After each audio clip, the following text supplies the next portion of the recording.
Magandang araw mga kaibigan. Bigyan natin ng reaction, opinion itong post ni Elber B. Hugalbot.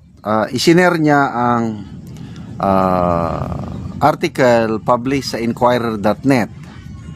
Title is Cabral Files. Palace urges probe into how Libeste obtained documents.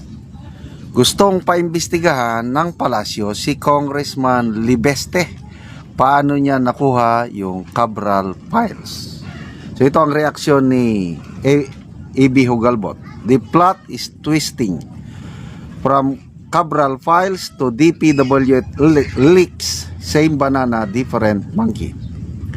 So instead of investigating the personalities and anomalous projects in the Cabral Files, ang adiktos na presidente wants to investigate Libeste, who has in so many times claimed the files were given to him by the late DPWH Yusek Cabral upon the approval of Secretary Vince Dizon sometime in September. And oh, by the way, these are the same files that Billionario also published, calling their own expose as the DPWH leaks. Are they now going to investigate as well ultra-billionario Rick Razon's media outfit Billionario News Channel? So yun na. Kung sino pa yung nagnanais na mabulgar ang katotohanan sa katauhan ni Congressman Libeste, siya pa ngayon ang gustong paimbestigahan. Ano ba yan? So, ang administrasyong ito, talaga bang ang hallmark nila is transparency? Ilang beses na nagsalita ang Pangulo na we want transparency, for the sake of transparency, blah blah blah blah. O ito ngayon, Cabral Files. That's transparency. Malalaman ng taong bayan sa paano inallocate ang mga pera natin para sa mga kung sino-sino dyan na nabigyan ng allocables. Biruin mo, pati mga cabinet members, may mga allocables, may pork barrel. Grabe. Pati First Lady Lisa Araneta Marcos nasama sa listahan. Pati ES, Executive Secretary, nasama sa listahan. Kaya, dyan sila ngayon umaalma na bakit nagkaroon ng kopya si Congressman Libeste? Imbestigahan daw. So, between Congressman Libeste and Secretary Vince Dizon, kasi magkaiba na yung pahayag nila. Sabi ni Libeste, nakakuha siya ng file nang dahil sa approval ni Secretary Dizon noong September 4. Sabi naman ni Dizon, wala siyang ganong approval, wala siyang ina-authenticate, basta as in, wala. So, kanino tayo maniniwala? Secretary Dizon or kay Congressman Leandro Libiste? Ako, mas naniniwala ako kay Congressman Leandro Libiste dahil he has nothing to gain. Itong ginagawa niyang ito, ipinapahamak lang niyang sarili niya. Wala siyang makukuha. Pati nga sweldo niya sa Kongreso, hindi niya tinatanggap. Pati yung MOOE niya o yung budget ng kanyang staff, hindi niya tinatanggap. Bakit? Para daw maging independent. Yung libre siya na magkumontra sa mga bagay-bagay na nangyayari hindi para sa kabutihan ng taong bayan. At diyan ako saludo ng todo sa batang kongresista na ito. Parehas silang dalawa ni Congressman Kiko Barsaga. Sige, imbestigahan ninyo. At ang taong bayan na nagmamasid, hindi nyo na pwedeng lokohin ngayon.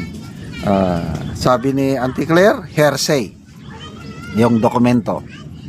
Walang probative value. Nako, nagalit si Senator Lacson.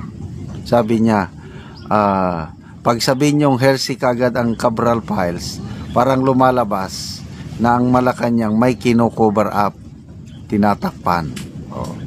Sabi naman ni Jose Castro na it's not good to accuse the palace of cover up. So medyo nagkakairingan na, nagkakabangayan na si Jose Claire Castro at si Senator Lacson. Oh. So basa tayo sa mga comments, ano?